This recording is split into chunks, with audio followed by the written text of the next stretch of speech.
Almal, dit is Woensdag vandag, dis vandag die 5de November, die jaar 2025, 'n lieflike dag deur Abba geskenk aan ieder en elkeen van ons. My naam is Sonja Gerber, vanoggend gaan ons so 'n bietjie gesels oor geluk. Nou Joseph Addison het in die 18de eeu baie wyse woorde kwytgeraak. Al wat 'n mens in hierdie lewe nodig het, is om gelukkig te wees en om na iets te doen, iets waarop jy kan hoop en iemand om lief te hê. Volgens die Bybelse definisie is gelukkige mense die mense wat hulle hoop en hulle vertroue op God stel en hom getrou volg reg deur hulle lewe. Dit gaan goed met die mens wat die Here dien en die Here se wil doen. Halleluja. Maar kom ons gaan lees daar in God se woord. Dit Psalms is 'n baie lekker boek om te lees, en ook as jy nie weet wat om te bid nie, is Psalms nou die boek wat jy kan gebruik om 'n gebed op te sê. Halleluja. Psalm 22 vers 26 en 27. Van U kom my lof in 'n groot vergadering. Ek sal my geloftes betaal in teenwoordigheid van die Here wat hom vrees. Die ootmoediges sal eet en versadig word. Hulle sal die Here prys wat na hom soek. Mag julle hart vir ewig lewe. Psalm 128 verse 1 tot 6. Welgeluksalig is elkeen wat die Here vrees en sy weë wandel. Die opbrengs van jou hande sal jy sekerlik eet. Gelukkig is jy. Dit gaan goed met jou. Jou vrou is soos 'n vrugbare wingerdstok binne in jou huis. Jou kinders soos olyfboompies rondom jou tafel. Kyk, so sal sekerlik geseën word die man wat die Here vrees. Mag die Here jou seën uit Sion, dat jy die voorspoed van Jerusalem mag aanskou al die dae van jou lewe, en dat jy jou kindskinders mag aanskou. Vrede oor Israel. Halleluja.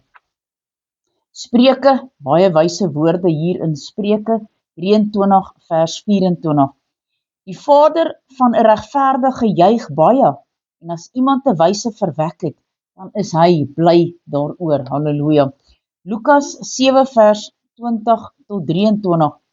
En toe die manne by hom kom, sê hulle, Johannes die Doper het ons na u gestuur en gesê, is u die een wat sou kom of moet ons 'n ander een verwag?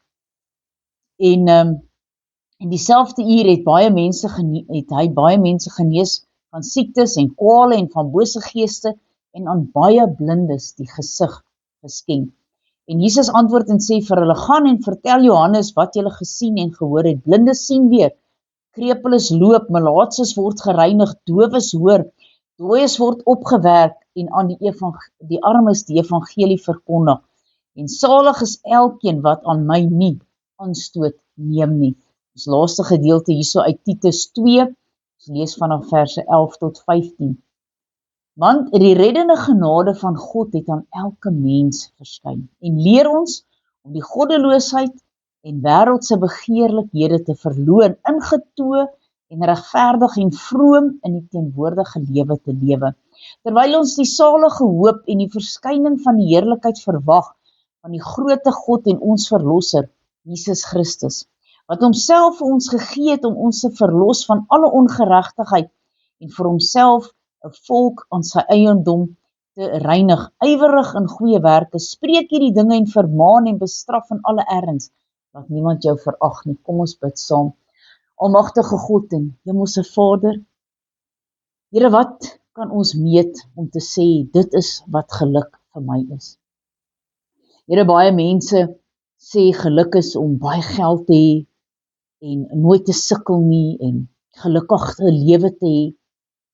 Maar ek wil dink, geluk is om by U te wees. Geluk is om te weet dat U is met ons, U wandel met ons, U neem ons by die hand, U leer ons, U is ons leidsman.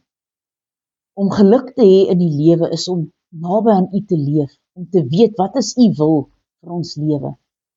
Here, mag elkeen van ons weer eens net opnuut besef, ons het U nodig. Here, sonder U is ons niks en kan ons ook nêrens te wees nie. Here, seën ieder en elkeen in hierdie dag is my gebed in Jesus naam. Amen.